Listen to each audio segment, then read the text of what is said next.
Hey guys, Matt from Just Wrench It here. I got an interesting question that somebody emailed me, and the question's kind of vague. Question was, what type of cars or what damage kind of things do you look for when not buy a car at like Copart or IAA or whatever. And that was kind of the gist of the email, but it made me think about something. And I may get into that video later, sometime in the very far future or something when I prepare more for it. But in the meantime, I wanted to do a video real quick to tell you the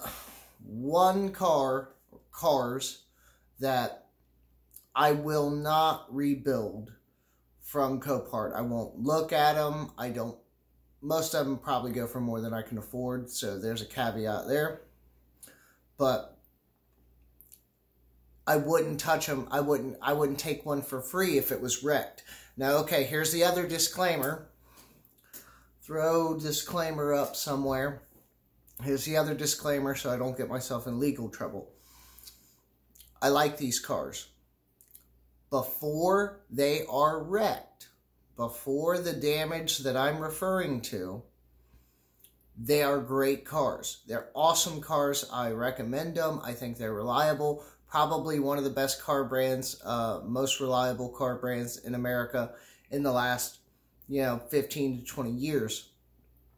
That being said, I highly recommend these cars before an accident with the specified damage that I'm about to mention.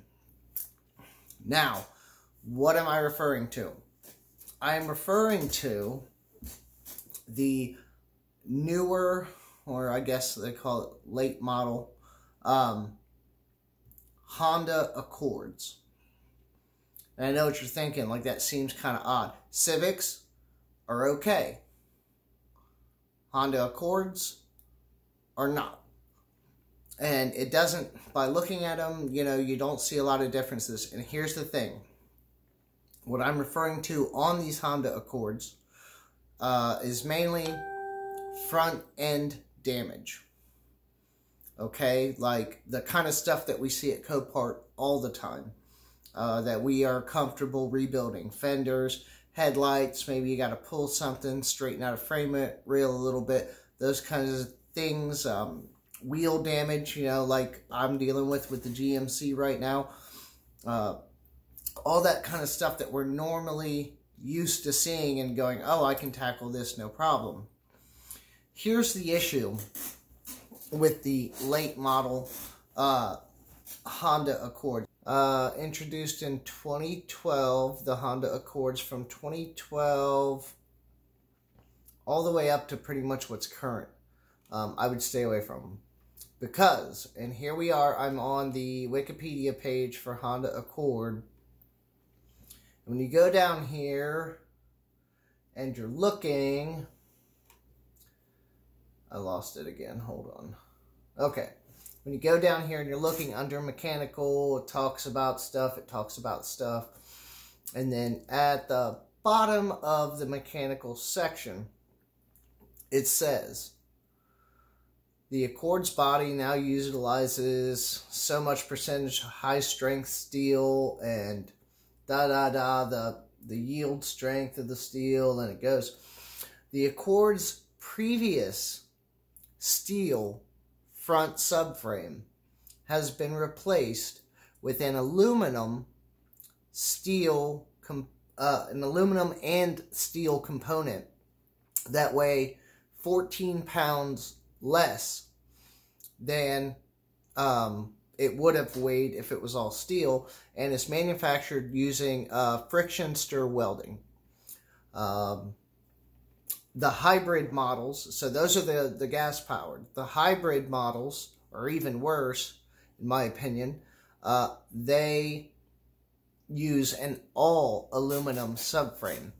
Now, I have pictures. I'll throw those up in there somewhere. If I get fancy, I'll draw some lines or something. But Here's the thing with this. Again, like I said, before a frontal crash, if you find one that's tapped in the rear, tapped on the side, the front end's not damaged, okay, then I would say go for it. If you think you can repair the damage, then you're fine.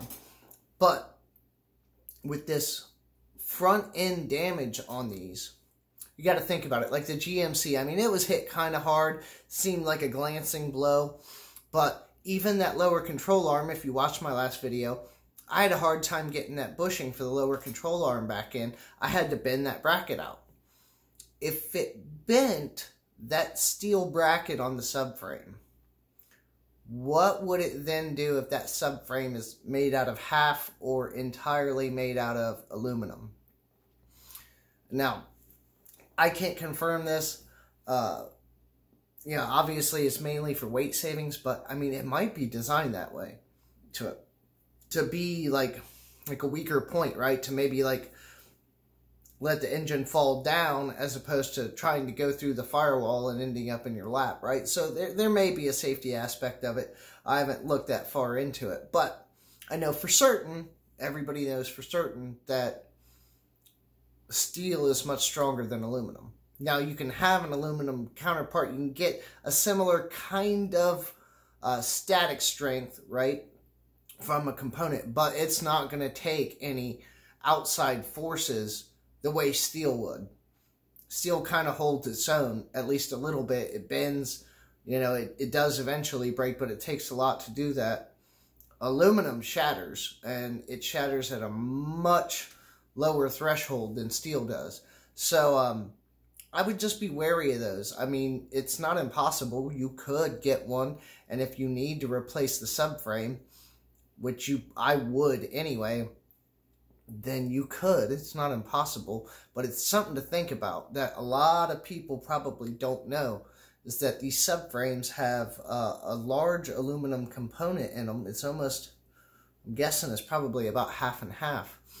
And so, again, before the accident, on a normal basis, a Honda Accord is a great car. I love them. I like the Hondas, especially the new ones. They're really good cars, and they're very reliable. They have been for years. So Honda's doing great things.